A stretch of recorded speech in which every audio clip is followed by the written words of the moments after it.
Frozen foods. Remember Birdseye with their flash? Guy made a fortune. Soon they were bought over by a food company, but flash frozen food.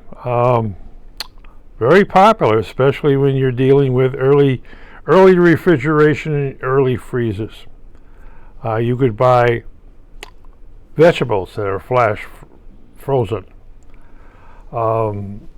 That keeps it keeps the ice. If you slowly freeze something, you produce ice crystals, similar to what frostbite is for us humans. Yes, or animals. Yeah, that's slow freezing of tissues. Of course, if you're flash frozen, you don't have to worry about that. That's one of the nice things about frozen food. They keep, but again, if it's in your refrigerator and you keep opening and closing your refrigerator compartment, it's the food will change. If it's in a freezer, stand up along with stuff that you keep the lid closed.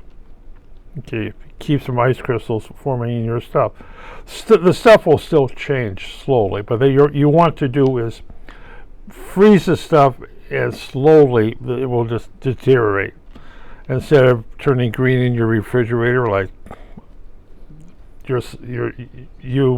me, yes. That's why when I eat something, I prefer to eat the whole can. Can be a problem. Not so much in the stomach as it is in the waistline.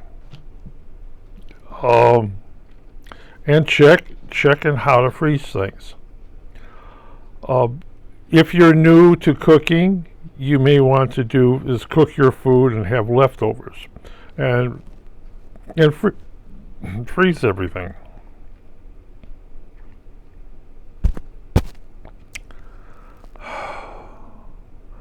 Gotta watch that Diet Coke.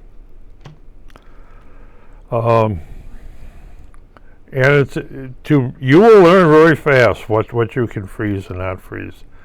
As I said, I go to Restaurant Depot, and if I'm getting something frozen, I want to keep it frozen, so I put it in one of those plastic.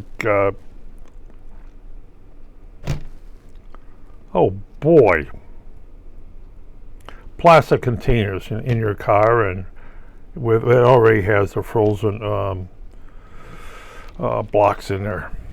And you do the thing, you bring them and directly put it in that thing. Because the last thing you want is the top layer if anything starts thawing out, because it is open to microbes. But if it's frozen all the time, yes. And you will find out about refreezing stuff. When you go to the Jewel, what do they do with their old meat? They get rid of it. Oh, they donate it to a food bank.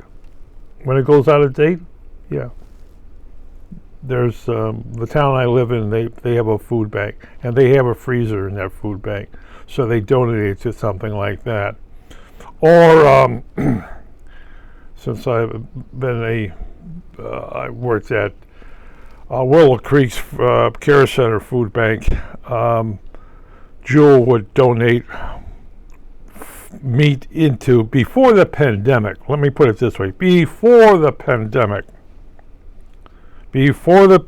came along, you would really routinely get from the Greater Chicago Food Bank, because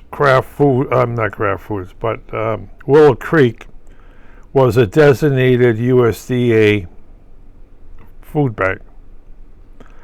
And when we got meat, since I worked in the warehouse and receiving, I was there when the food came in. I was in there with a infrared temperature meter. Right, sir. Anybody wants to donate it something? If it's meat, I look at the temperature. If it's dairy product, I look at the temperature. And I have rejected a supply of, my God, this milk is 60 degrees. Yeah, of course, I call Stain over and, hey, Stain, look at this. We can't take it.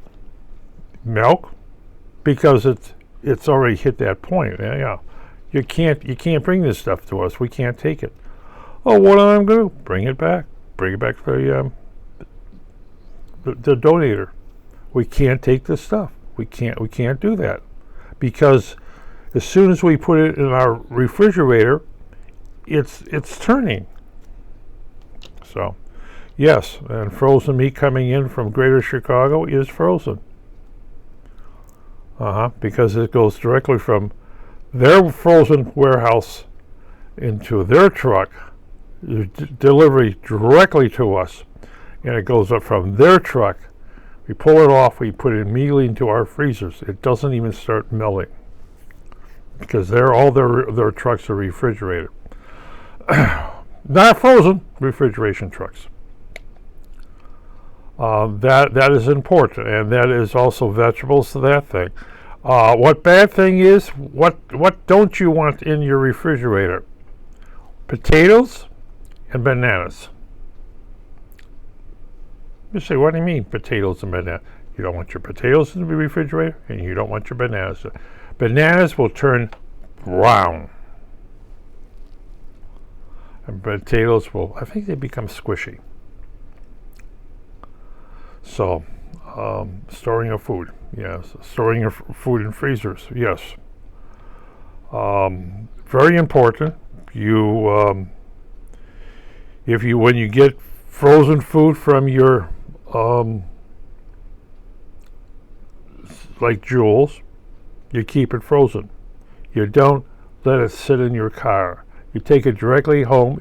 Either you're going to cook it, thaw it out and cook it, or you put it directly into the freezer. I basically goes back to micros. Mother Nature doesn't like you, human. Mother Nature doesn't like you. She doesn't like other creatures either, but she doesn't like you, human. Because you mistreat her food. She provides you with food, and what do? You mistreat it.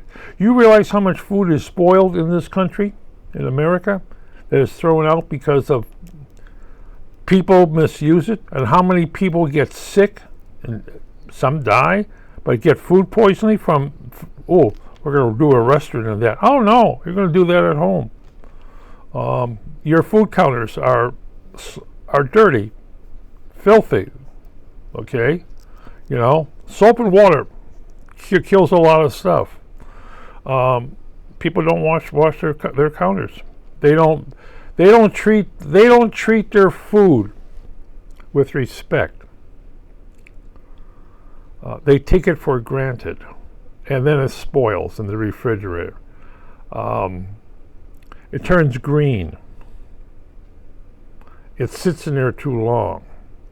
It's like, I'm notorious for letting my grapes turn squishy.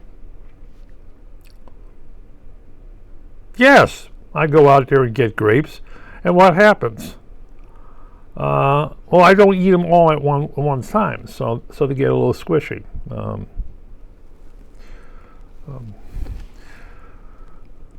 let's see what else goes bad. Leftovers can go bad. You want to keep, as I said, that is frozen. That is hot. That is warm is kept in the refrigerator. Or else. Well, I don't know. Okay.